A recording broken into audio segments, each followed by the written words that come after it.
This is Scandemic Resistance.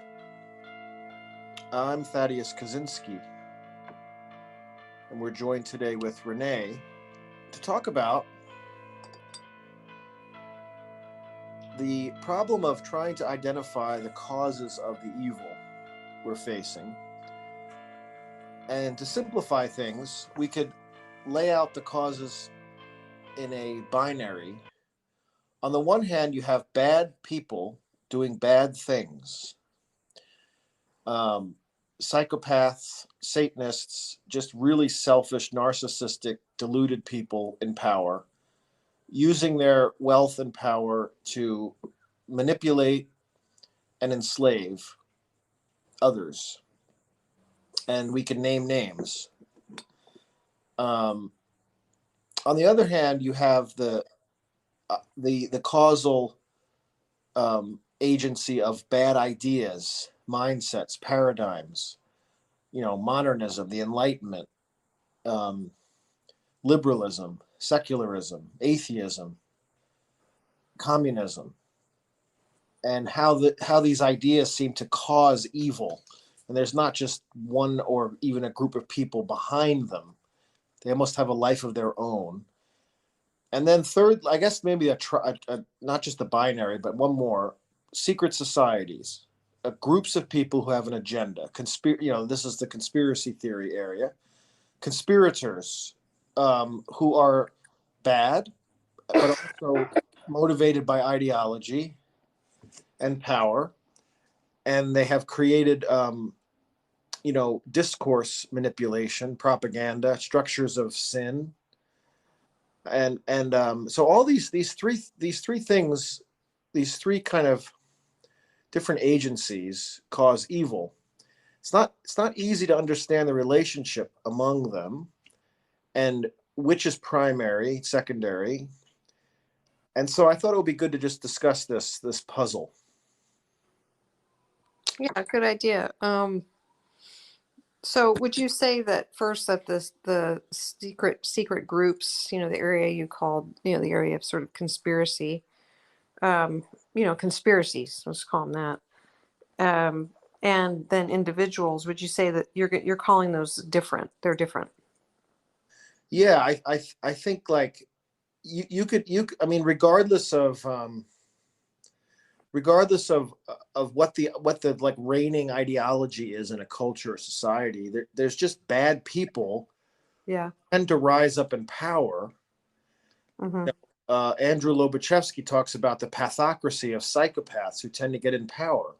And they're not necessarily part of groups. That's what you're saying. No, they're not. They're not part of groups, and they don't even believe in any ideologies. They're just evil. Yeah. I mean, they're just they're demented characters for whatever reason, and they cause evil around them, and they cause a kind of culture, an environment of psychopathy. So there's one thing. Yeah. And that could be an explanation for a lot of the evils we're going through. Kind of like the rise of individuals, a lot of individuals, like maybe there's more of them now. Yeah, it could be.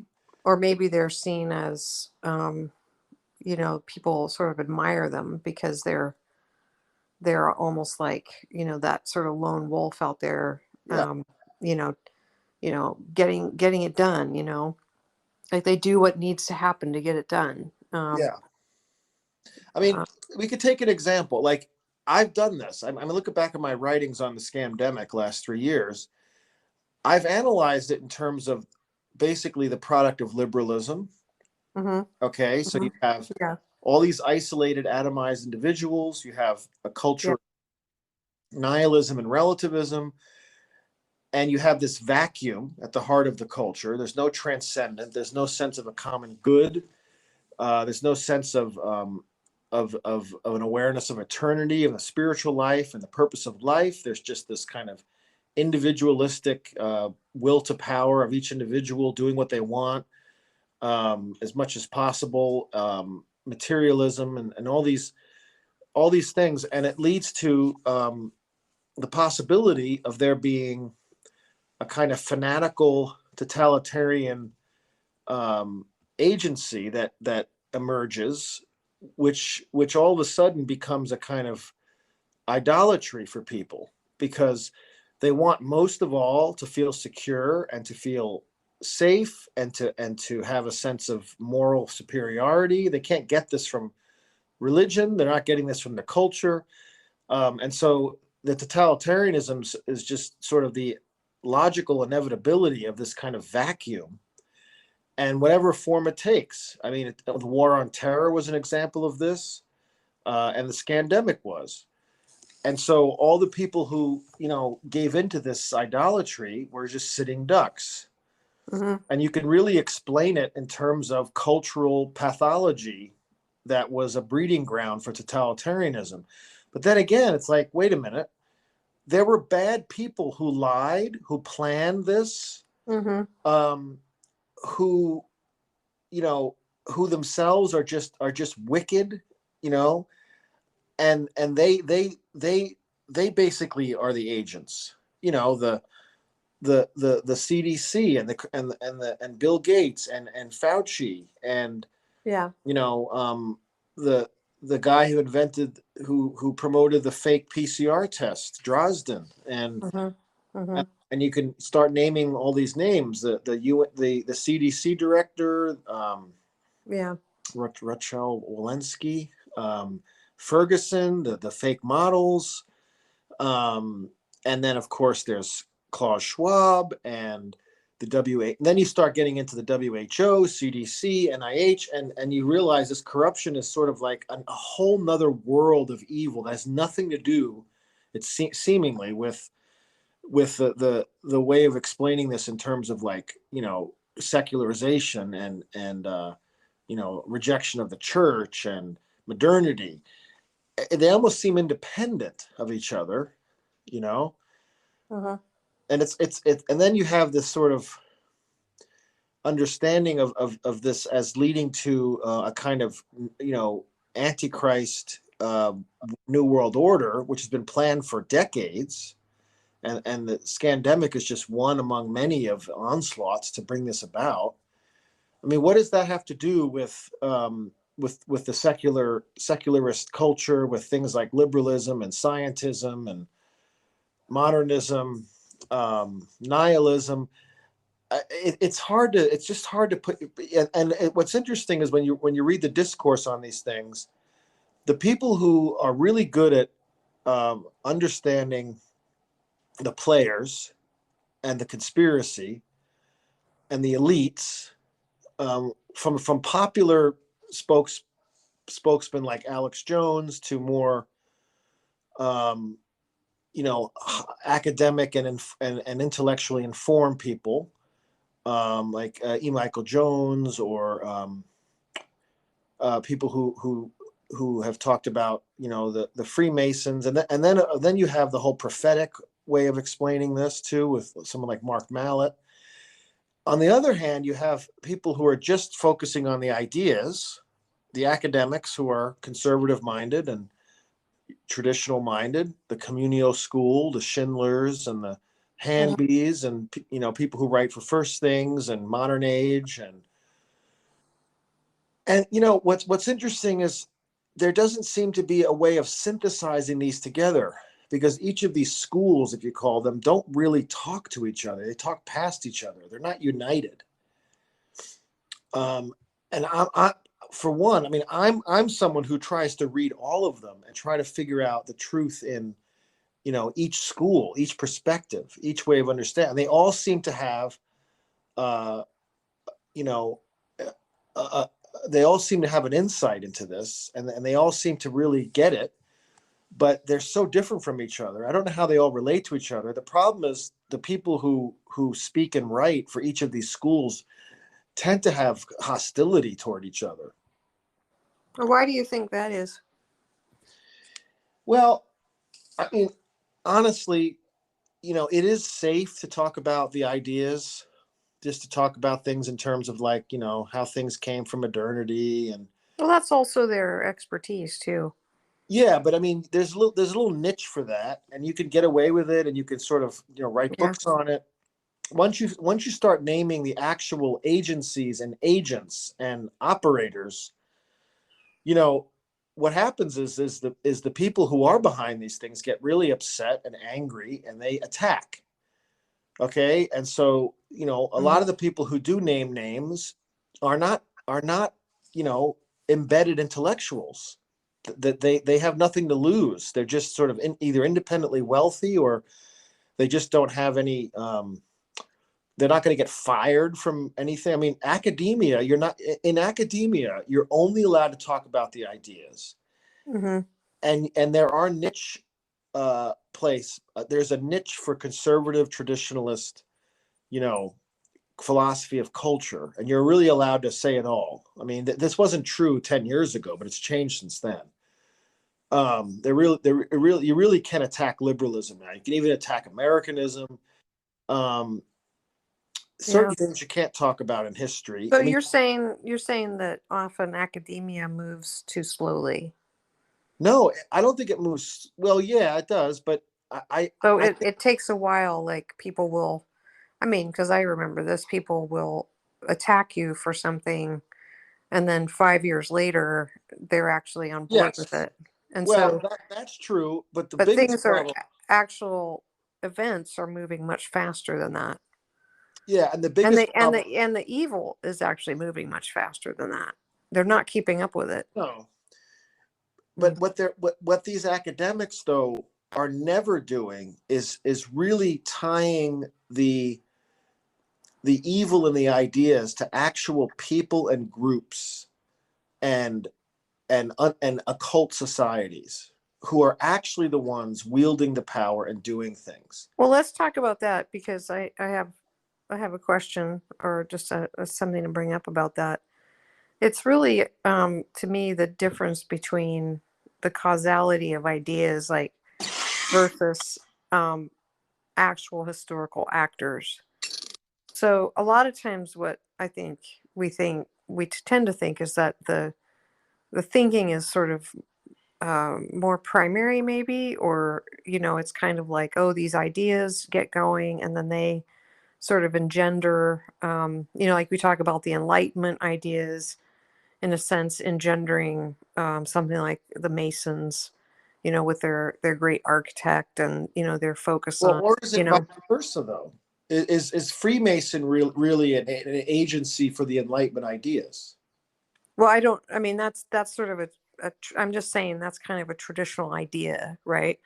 Or a traditional understanding is that you had these ideas germinating in response to historical, cultural problems like the wars of religion, and so then you've got these different sort of systemic, not systemic, but these different, intellectual systems that are being brought forward as a way to answer the problem, quote unquote, problem with religion and all of the hatred and the division that it causes.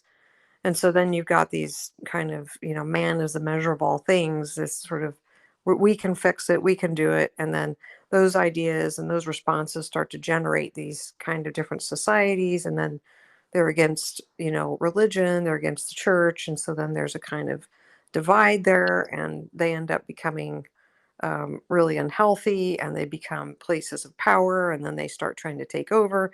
I mean, I think that's one way people have looked at it, that the ideas come in a way come first, and they're in a sense responses to historical problems. But I'm just wondering if that's actually always true. Like maybe the ideas are responses in a sense, but they have to be coming from people, from some of these groups, from these people. Where do they get started? And I guess I would look back further into the spiritual, causality of this stuff, but I don't know if I'm getting too Well, far. yeah, and then of course we haven't even brought in the church. Like, okay, if you have members of the church, intellectuals, those with education, who embrace heresies and then promote those heresies, I mean, that creates so much destruction, Hmm. because it's the church betraying. It's the church betraying itself. It's members of the church betraying Christ. And you could argue that the reason why we have such evil today is because the church became perverted and Christianity became perverted from the inside. And when that happens, those outside the church are also damaged, in some way. Like they end up becoming like the victims of those who should know better, and then they take those ideas and go with them, and it becomes a kind of like independent, extra ecclesial ideology. But maybe it starts with the church. So you got in a sense a fourth thing. So you have the ideas that are sort of out in what we would say now liberal secular culture, and all of the root ideas of those. You've got these individuals roaming around that are just crazy, and then you have the groups, right? And then you have the church. Yeah. And I do think that, we're not saying the church is evil. We're not saying that. We're just saying that you could call it the failure of the church, or failures of Christians over the centuries.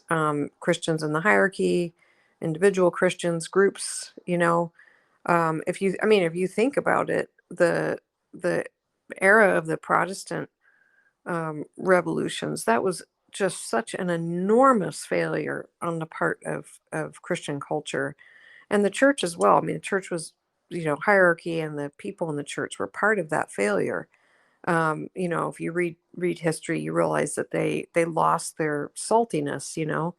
They became worldly, a lot of them, and they started becoming way too interested in the politics, versus living, and living the way they were supposed to live, and evangelizing, and just being true to the gospel. And you see people like Saint Francis. You see people coming on the scene every once in a while to try to pull the church back on track. People and Christians. Saint Francis's period in Italy is just atrocious. And it's no surprise you had this Protestant Reformation, and then if you look at Brad Gregory's book, you can see very clearly. I think he does a great job, right? I forgot what it's called. The unintended reformation. Yeah, the Unintended Reformation. I mean, it's a great book, and I think you know it better than I do, but he delineates it. He delineates how these ideas come from that, and the whole period is, I think, in large degree, it's Yeah, the fault of, you that right. what we're dealing with. So This is Ivan Illich too. You could argue that what we're really dealing with are Christian heresies yeah, that metastasize and become kind of just completely anti-Christian views. yeah, But anti-Christian only makes sense with Christianity. It's a reaction, and it's parasitical. So in some yeah, sense, kind of like the cause of these anti-Christian views, all the way from just something like kind of English Enlightenment skepticism and empiricism, liberalism, to like Nietzschean nihilism and will to power and Foucault and deconstructionism. I yeah, mean, one is closer to the Christian paradigm than the other, but they're all almost like kind of like offshoots. Same thing with yeah, communism. This sort of like desire for a kind of utopia with perfect equality, and this is all a kind of secularization of Christianity and a distortion. And well, so, that would make sense. Like, if you really, a lot of people, I actually think a lot of people might think, if they heard this, they might go, oh, you're making the church and Christianity too central to all of these problems. Too much of a root.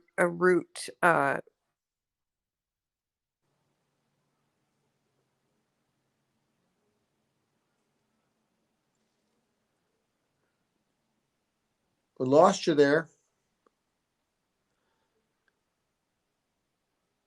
Looks like we lost.